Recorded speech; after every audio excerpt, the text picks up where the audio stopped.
1992년 중국과 수교 당시만 해도 중국인들은 한국인을 만나면 어떻게 자본과 기술을 유치할 수 있을까 노심초사하는 모습을 보이고 한국의 성장과 발전을 부러워했습니다.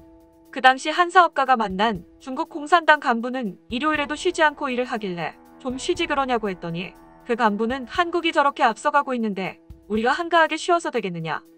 하루라도 쉬지 않고 일해야 조금이라도 따라잡지 않을까 싶어 쉬지 않고 일한다고 답했다고 하는데요. 이러한 결기가 중국을 지투로 만들었을까요? 세계 강대국이 된 지금은 오히려 한국을 무시하는 태도를 보인다고 합니다.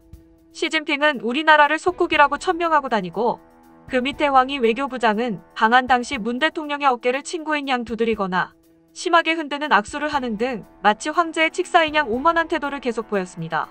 하지만 경제적인 면에서는 버스로 1시간을 가도 끝이 안 보이는 공장지대에 외국의 유수기업들이 입주해 있는 것을 보고 나면 부럽기도 하다고 그 사업가는 말했습니다.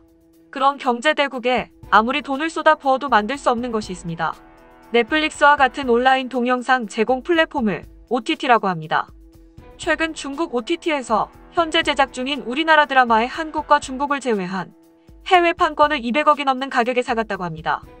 200억이면 드라마를 블록버스터급으로 만들 수 있는 액수입니다.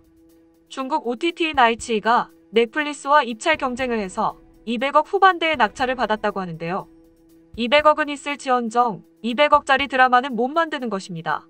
지리산은 전지현 주지훈 주연의 제작비만 300억 원이 넘는 대형 작품으로 광활한 지리산을 오르는 사람들의 이야기를 그리는 미스터리 드라마입니다.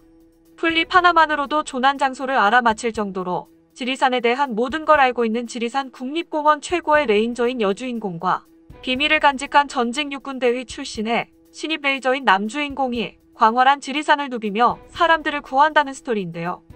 킹덤 시그널로 유명한 김은혜 작가가 대본을 쓰고 도깨비 태양의 후예의 이응복 PD가 연출을 맡아 작가, 배우, 연출까지 그야말로 드라마의 어벤져스들이 뭉쳤습니다. 사실 이전에 중국은 한국 드라마로 재미를 톡톡히 봤습니다.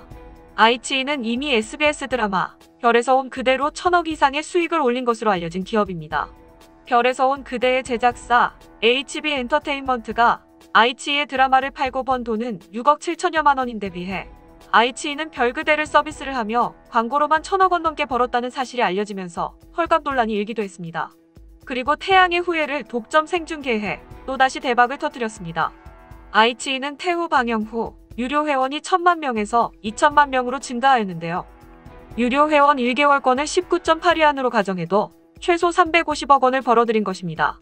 여기에 광고 수익과 송부인 뽑기 대회를 여는가 하면 송중기 목걸이, 송혜교 원피스 등 두 배우의 캐릭터 상품을 직접 제작해 판매하는 등 부가적 수익으로 이익이 1000억 원을 훌쩍 넘는 것으로 알려졌습니다. 한국이 콘텐츠 수출과 일부 한국 브랜드의 홍보 효과만 보는 것에 비해 중국은 광고, 유료 회원권 관련 상품 판매 등 수천억 원대의 수익을 낸 것입니다. 우리가 열심히 아이디어 내고 촬영해서 만들어 놓으면 중국은 그것을 사가서 10배 이상의 이익을 창출하고 있습니다. 물론 한국 드라마와 영화가 중국에서 흥행에 성공하면 한국 국가의 위상이 높아지고 한국으로 여행하는 중국인이 늘어나는 등 경제적 이득을 얻게 됩니다. 이 때문에 막연하게 한류로 경제 1조 원 효과를 봤다는 얘기가 나오지만 오히려 현 상황대로라면 한국이 한류로 1조 원을 버는 동안 중국은 10조 원 이상의 수익을 누린다는 계산이 나옵니다. 한국 드라마를 올렸다 하면 해당 플랫폼의 가입자 수는 폭발적으로 늘고 드라마를 이용해 부가적인 수익이 몇 배이기 때문에 거의 제작비 수준과 맞먹는 가격으로 방영권을 사가는 것이죠. 사실 제작비에 근접한 판권료면 충분히 남는 장사라고 생각할 수 있습니다. 그래서 그동안 얌전히 판권료만 챙겼고요. 그러나 그 드라마로 10배 이상의 이익을 창출한다면 그 드라마의 가치는 더 올려야 하지 않을까요? 비싸게 줬다고 생각한 판권료가 실은 제값이 아닌 것을 안 이상 중국 수익을 공유하는 방법을 더 적극적으로 모색해야 할 것입니다. 또 하나의 문제는 다시 손을 뻗는 중국 자본 문제입니다. 분명 사드 보복으로 아직도 우리나라 드라마는 중국에 들어갈 수 없는데 중국 자본은 자꾸 우리나라 드라마로 들어오고 있습니다. 네이버 웹툰을 원작으로 한 TVN 드라마 여신강림에는 중국 기업의 광고가 노골적으로 등장합니다. 드라마 속 인물들이 버스를 기다리는 정류장에 중국어 광고가 설치되어 있거나 중국 기업 브랜드가 선명하게 표시되어 있는 옷박스를 내리는 장면이 나옵니다. 또한 국내에서는 온라인 쇼핑몰에서나 살 수 있는 중국산 즉석 훠궈를 편의점 야외 테이블에서 먹는 장면도 나오는데요. 편의점 안에는 중국 제품을 홍보하는 포스터가 여러 장 부착돼 있어 눈길을 끌었습니다. 보다 보면 중국 드라마인가 착각도 들고 배우들도 왠지 중국 배우로 보입니다. 전에도 우리나라 드라마에 중국 제품이 나온 적이 있었습니다. 2014년 SBS 드라마 3데이즈에는 극중 인물이 식당을 예약하려고 타오바오 앱을 사용하는 장면이 나왔습니다. 2016년 드라마 도깨비에는 중국 칵테일 브랜드 아라이오의 제품이 등장했고 최근에 사이코즈만 괜찮아에서는 중국 컵밥이 나오기도 했습니다.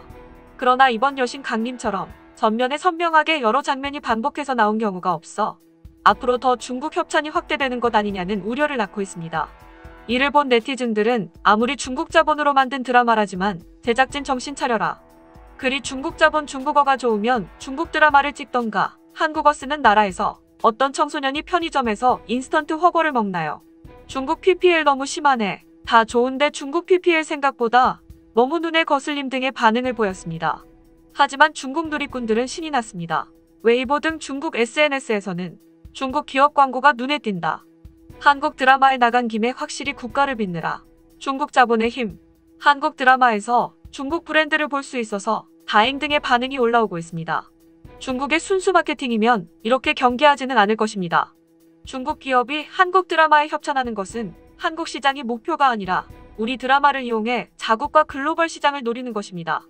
중국에서도 큰 인기를 끌고 있는 한국 드라마를 통해 자국 소비자에게 광고를 하고 특히 한국 드라마가 세계적으로 인기를 끌고 있는 만큼 아시아 및 전 세계에 자연스럽게 광고를 하려는 것입니다. 협찬비를 충분히 받았다고 생각하지만 중국은 그보다 몇 배의 수익을 창출하고 있는데요. 한국은 열심히 드라마 찍고 중국은 가만히 앉아서 돈을 버는 양상이 또 이루어지고 있는 것입니다. 무엇보다 온갖 것에 공정을 시도해 다 중국 것이라고 하고 있는 상황에 이 드라마 몇 장면을 가지고 한국의 중국화를 외칠까 우려되는 부분이 있습니다. 한국 드라마의 높은 퀄리티와 참신한 소재는 세계의 안방을 점령한 지 오래입니다. 소설 연금술사의 저자이자 세계적인 작가인 파울로 코엘료는 내가 한국 드라마를 완주할 줄은 몰랐다며 한국 드라마에 찬사를 보냈는데요. 해당 드라마는 2020년 6월 넷플릭스에 공개된 나이 아저씨인데요. 코엘료는 16화까지 볼 줄 몰랐다. 인간 심리를 완벽히 묘사한 작품이라며 엄청난 각본과 환상적인 연출, 최고의 출연진의 찬사를 보낸다라고 자신의 트위터에 올렸습니다. 이 글은 12,000회 리트윗됐으며 29,000명이 좋아요를 눌렀는데요. 이미 넷플릭스에서는 드라마 제작비를 주면서까지 한국 드라마를 자신들의 플랫폼에 단독으로 올리는 독점적 구조를 만들었습니다. 이를 넷플릭스 오리지널이라고 하는데 대표적인 작품이 킹덤입니다.